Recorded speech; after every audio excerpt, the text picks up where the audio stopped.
वानी परिवार से बात हो रही है, सुनाई। Indian culture and traditions, and this is what it is. This is what India is. This is what Bharat is. Mukesh ji, आपको कैसा लगा? आपने पूरी प्राण प्रतिष्ठा की सेरेमनी देखी? Very, very privileged to witness the new age of India. Ramnavami के दौरान दुबई के बुर्ज खलीफा पर भगवान राम की तस्वीर प्रदर्शित की गई। तस्वीरों में गगनचुंबी इमारत बुर्ज खलीफा पर भगवान राम की आकृति नजर आ रही है और उसके साथ जय श्री राम लिखा हुआ भी दिखाई दे रहा है। कि दुबई के बुर्ज खलीफा में राम की जो उनकी मूर्ति है उसको लाइट अप किया गया है। उन्होंने बेसिकली अपने आप को एक एनलाइटेंड नेशन के तौर पर शो ऑफ करने की कोशिश की कि वहाँ पर एक बहुत बड़ी तादाद में हिंदू कम्युनिटी रहती है और हिंदू कम्युनिटी को उन्होंने फैसिलिटेट वहाँ पर करने की कोशिश की है। अब 57 सदस्यों वाले मुस्लिम देशों के सबसे बड़े संगठन ओआईसी ने भी अयोध्या में राम मंदिर के निर्माण पर अपना बयान जारी किया है और इस बयान को सुनकर ऐसा लग रहा है कि ओआईसी को राम मंदिर के निर्माण से काफी मिर्च लगी है। ये नॉर्मली होता नहीं है, लेकिन दो थेरीज हैं इसके ऊपर। एक थेरी तो ये है कि prime minister Modi is so popular कि अगर आप उनकी साइड में हैं तो it means you are on a right side. अब मैं आज अपने हिंदू भाइयों के साथ उनकी खुशियों में शरीक क्यों होना चाहता हूं? आज उन्होंने दुनिया से बता दिया है कि it's not the same India anymore, और मैं आज उनके साथ हूं और ये वजह है। और पाकिस्तान को और दूसरे लोगों को भी अब इस चीज पे सोचना होगा, सोचना चाहिए मेरे ख्याल में। पाकिस्तान भारत बांग्लादेश जो कुछ भी है, कोशिश करें। अगर ईस्ट और वेस्ट जर्मनी इकट्ठा हो सकता है तो आपको कोई तकलीफ नहीं है।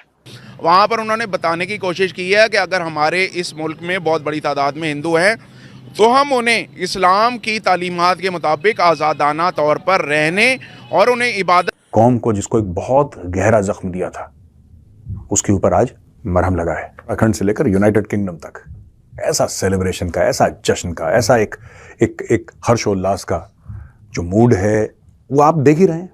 टीवी वाले आपको दिखा रहे हैं कौन आ रहा है, कौन जा रहा है, बड़े बड़े लोग आ रहे हैं, जा रहे हैं। अब Ayodhya holy city of India एक ऐसे फोर्ट्रेस के तौर पर नजर आ रहा है कि जो जैसे दुनिया के बड़े कुछ ऐसे होली सिटीज होते हैं जैसे कि वेटिकन कहा जाता है, तो कहा जा रहा है कि अब इंडिया का वेटिकन अयोध्या है। This is Mecca of Muslims, you know, जैसे सऊदी अरब के अंदर वो कमाते हैं, ईरान के अंदर वो कमाते हैं, पैसा कमाते हैं।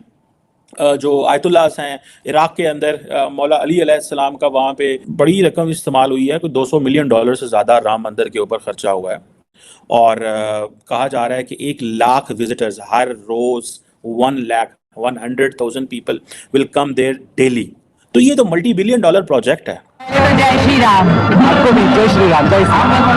It's truly overwhelming, and I'm so glad that I'm here in person to experience this.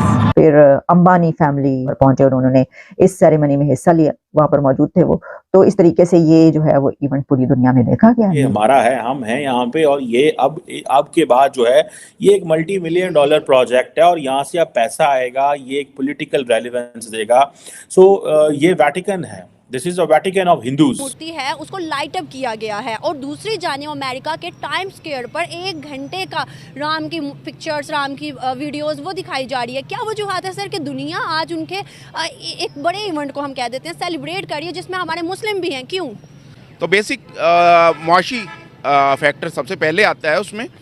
और जहाँ तक आपने बात की गल्फ़ के एरिया की, तो गल्फ़ के एरिया में भी एक चीज़ जो है वो ख़ास तौर पर है, इंडिया ने वहाँ पर अपने जो सफारती ताल्लुकात हैं उनमें ख़ास तौर पर जो है बड़ी अचीवमेंट हासिल की हैं। और यही वजह है कि वहाँ पर जो बुर्ज खलीफा है या उस एरिया से एडजेसेंट जो एरियाज़ हैं वहाँ पर यकीनन उन्हें काफ़ी ज़्यादा अभी तक पजीराई हासिल है। तो मैं समझता हूँ। नमस्कार, स्वागत है आपका हमारी एक और नई रिएक्शन वीडियो में। आशा करती हूँ कि आप सभी स्वस्थ होंगे और हर रोज कुछ नया सीख रहे होंगे। आज सिर्फ भारत ही नहीं बल्कि पूरा विश्व राममय हो गया है और राम की धुन में मगन है। सिर्फ भारत ही नहीं बल्कि पूरे विश्व में जय श्री राम के नारे लग रहे हैं। अब बड़े बड़े इस्लामिक देश जो कि अपने आप को कट्टर इस्लामी बताते हैं, उन्होंने भी देश में जय श्री राम की प्राण प्रतिष्ठा को सिर्फ देखा ही नहीं बल्कि उन्होंने अपनी बड़ी बड़ी इमारतों पर श्री राम के चित्र को दर्शाया और भारत को भी श्री राम की प्राण प्रतिष्ठा की बधाई। और सिर्फ भारत ही नहीं बल्कि पूरी दुनिया से लोग रामलला के दर्शन के लिए अयोध्या आ रहे हैं। ये सिर्फ भारत के लिए ही नहीं बल्कि पूरी दुनिया में रहने वाले राम भक्तों के लिए गर्व का दिन है, जो कि किसी के लिए भी शब्दों में व्यक्त कर पाना अति। वही इस पर हमारा पड़ोसी देश पाकिस्तान, जो कि अपने आप को सऊदी अरब से भी ज्यादा इस्लामिक समझता है, वह ये सब देखकर क्या सोचता है और वह इन देशों के बारे में भी क्या सोचता है। तो आगे की वीडियो बहुत ही इंटरेस्टिंग होने वाली है और साथ ही हम यह भी देखेंगे कि पाकिस्तान भगवान रामलला की प्राण प्रतिष्ठा पर क्या विचार रखता है। तो पूरा वीडियो अंत तक अवश्य देखें। अगर वीडियो पसंद आए तो वीडियो को लाइक करें और चैनल पर पहली बार आए हैं तो चैनल को सब्सक्राइब करें और अधिक से अधिक शेयर करें। चलिए शुरू करते हैं। वो भी एक समय था जब कुछ लोग कहते थे कि राम मंदिर बना तो आग लग जाएगी। ऐसे लोग भारत के सामाजिक भाव की पवित्रता को नहीं जान पाए। किसी भी 57 इस्लामिक ममालिक में से किसी एक मुल्क ने, आप मुझे बताएं, जिसने ये कहा हो कि पायन ए तो संकी कीता है। मैं that's why I am saying कि ये आपको ये जो ट्रांसफॉर्मेशन है इसको समझने की जरूरत है और आपको देखना है तो how the world is responding India. Nobody is responding India the way Pakistan is responding. दुनिया भर से और भी बहुत मुबारकबादें भारत पहुंच रही हैं इस सिलसिले में और काफी लीडर्स की तरफ से जो है और दुनिया के वो भी मुबारकबादें दी गई हैं इंडिया को, मोदी साहब को कि जनाब आपको बहुत बहुत मुबारकबाद। और लेकिन पाकिस्तान में जो है वो तो गुस्सा है और मिर्चें लग गई हैं और बहुत इसके ऊपर स्टेटमेंट भी जारी हुई है दफ्तर खारजा की तरफ से। 57 सदस्यों वाले मुस्लिम देशों के सबसे बड़े संगठन OIC ने कहा है कि जिस तरह से सैकड़ों साल पुरानी बाबरी मस्जिद को ढहाकर उसकी जगह मंदिर बनाया गया है वो एक चिंता का विषय है। OIC के मुताबिक राम मंदिर बनना एक खतरनाक बात है। देखिए हमारी तो आदत सी बन गई है कि हमें हर चीज में बोलना होता है और नेगेटिव ही बोलना होता है। कि वो कह रहे हैं कि खूब जलाओ और जितना हो सकता है ना बस जला के राख कर दो। वो कहते हैं कि जी इंडिया जो है सबसे पॉपुलस कंट्री है इस दुनिया में, लेकिन उसकी परमानेंट मेंबरशिप नहीं है। ये बहुत बड़ी स्टोरी।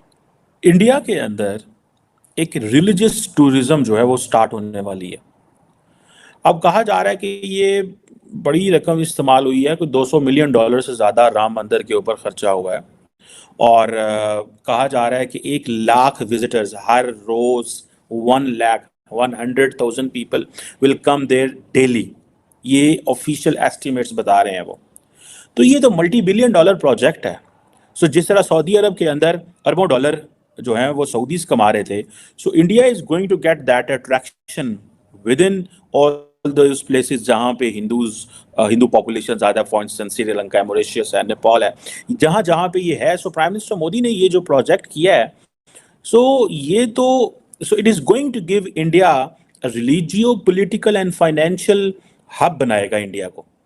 राम मंदिर प्राण प्रतिष्ठा इनॉग्रेशन सेरेमनी हो चुकी और राम मंदिर को पब्लिक के लिए खोल दिया गया। आज के दिन का ये बड़ा इवेंट जिसकी गूंज पूरी दुनिया में सुनाई दी, इसको लाइव टेलीकास्ट किया गया पूरी दुनिया के लिए और उसमें हमने देखा कि राम मंदिर के इफ्तिताह के मौके पर भारत के वजीर आजम नरेंद्र मोदी साहब वहां पर रिचुअल्स अदा करते हुए नजर आए। ये एक बहुत बड़ी सेरेमनी थी, एक ऐसा इवेंट था जिसको तारीखी लम्हा कहा गया कि इंडिया को इस लम्हे का, इस मोमेंट का सिर्फ सालों से या डेकेड से इंतजार नहीं था, बल्कि इसका इंतजार वो सदियों से कर रहे थे। सेंचुरी से इस लम्हे का इंतजार था जो लम्हा अब आ गया। इससे ये भी पता चलता है, ये भी कहा जा रहा है कि भारत के वजीर आजम जो सोचते हैं वो कर दिखाते हैं। जो वो कहते हैं कि ये होगा, ये हो जाएगा, वो वजीर आजम उसको करके दिखाता है। और ये एक ऐसी चीज उन्होंने करके दिखाई जिससे ये कहा जा रहा है कि अब Ayodhya holy city of India एक ऐसे फोर्ट्रेस के तौर पर नजर आ रहा है कि जो जैसे दुनिया के बड़े कुछ ऐसे होली सिटीज होते हैं जैसे कि वेटिकन कहा जाता है, तो कहा जा रहा है कि अब इंडिया का वेटिकन अयोध्या है।